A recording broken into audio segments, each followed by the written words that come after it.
ముగింపులో అంతే. అందుకే ఆ మాట అన్నాడు, సకల ఉపద్రవాల నుండి నన్ను విడిపించిన యెహోవా జీవము తోడు. అది చివరి ఘట్టం తన జీవితంలో,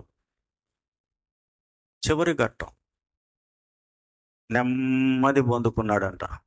ఆయన అంటాడు తర్వాత, నేను జీవముతో ఉండగా నా కడుపులో పుట్టిన నా బిడ్డ సింహాసనం మీద కూర్చోవడం నాకెంత ధన్యత అంటాడు. దేవునికి మహిమ కలుగును గాక. ఎంత ఆదరణ, ఎంత నెమ్మది అంటే, మన కళ్ళారా మన బిడ్డలు నెమ్మది పొందుకోవడం చూడడం కంటే ధన్యత ఏముంది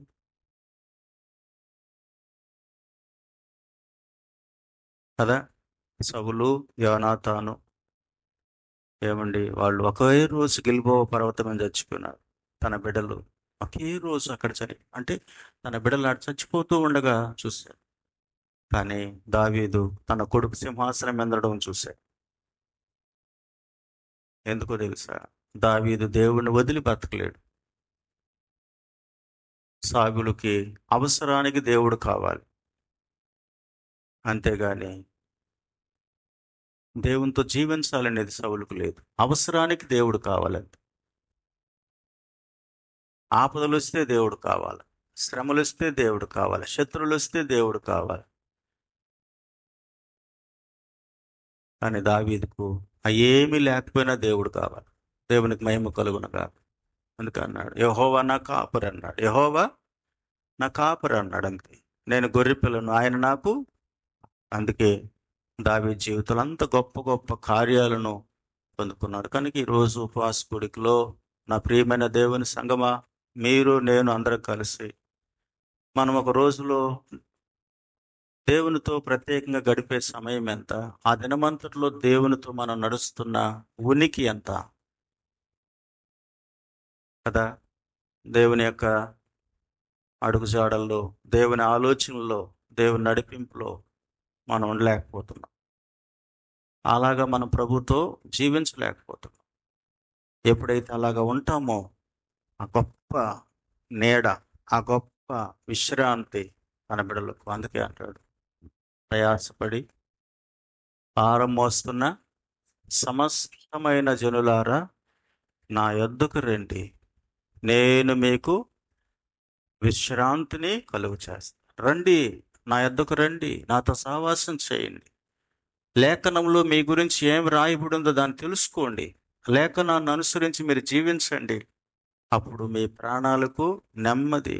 అందుకే కదా అన్నాడు, ఫిలిప్పీయులకు రాసిన పత్రిక 4వ అధ్యాయం 6వ వచనాన్ని చదవండి, 5, 6 వచనాలు.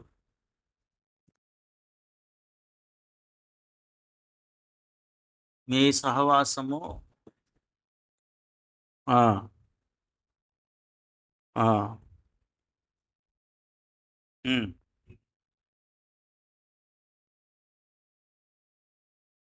ఆ తర్వాత వచనం కూడా చదువున్నాను కింద. ఆ ఆ ఉమ్, ఆ ఉమ్. తర్వాత కూడా ఏముంటాయి? చ- చదువుతాను మెట్టుకు సహోదరులారా, ఏ యోగ్యత అయినను ఉమ్, ఉమ్, ఉమ్, ఉమ్,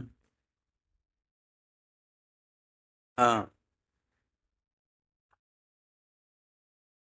వాటి మీద ధ్యానం ఉంచండి.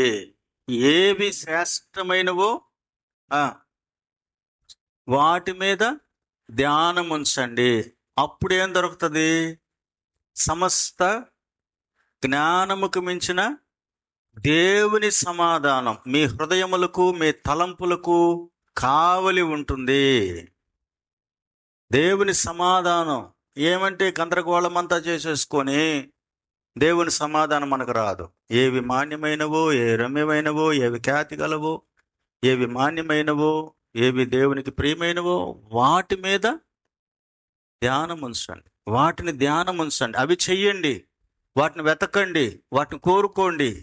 అప్పుడు సమస్త జ్ఞానమునకు మించిన సమాధానము మన హృదయాలకు ఉంటుందంట, మన తలంపులకి ఉంటుందంట. అప్పుడు ఉంటుంది. అంతేగాని మనము మన ఇష్టానుసారంగా మనం ఉండి, దేవా నాకు నెమ్మది, సమాధానమే, సంతోషమే, దేవుని ఆశీర్వాదమే అంటే అవి దేవుడికి ఇవ్వడు.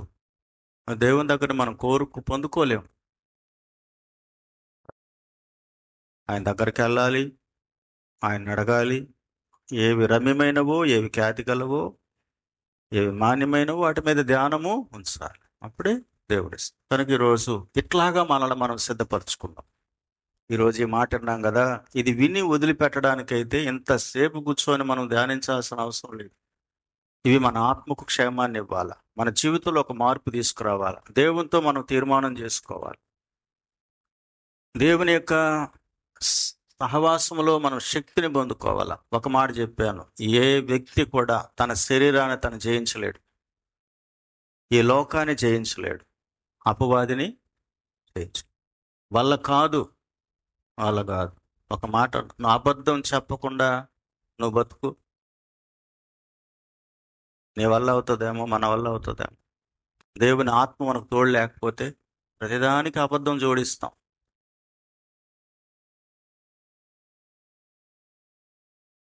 అట్ట పోయి బయటికి వెళ్ళి ఈ లోకంలో జయించి బయటరా రాలేం. అపవాది తంత్రాలను మనం పసిగట్టలేం. కానీ ఎప్పుడైతే దేవునిని ఆనుకుంటామో, దేవుని మీద మనసు పెడతామో, దేవుణ్ణి ఆశ్రయిస్తామో, దేవుని సహాయాన్ని కోరుకుంటామో, ఇందాక అన్నట్టుగా తన కుడి చేతితో నాకు ఆయన రక్షిస్తాడు. సహాయము సౌలు చేతికి దేవుడు ఆయన అప్పగించలేదంట. సకలమైన ఉపద్రవాల నుంచి ఆయన దేవుడు విడిపించినాడంట. ఎన్ని అనుభవాలు, ఎన్నో సాక్ష్యాలు భక్తుల జీవితాల్లో నుంచి.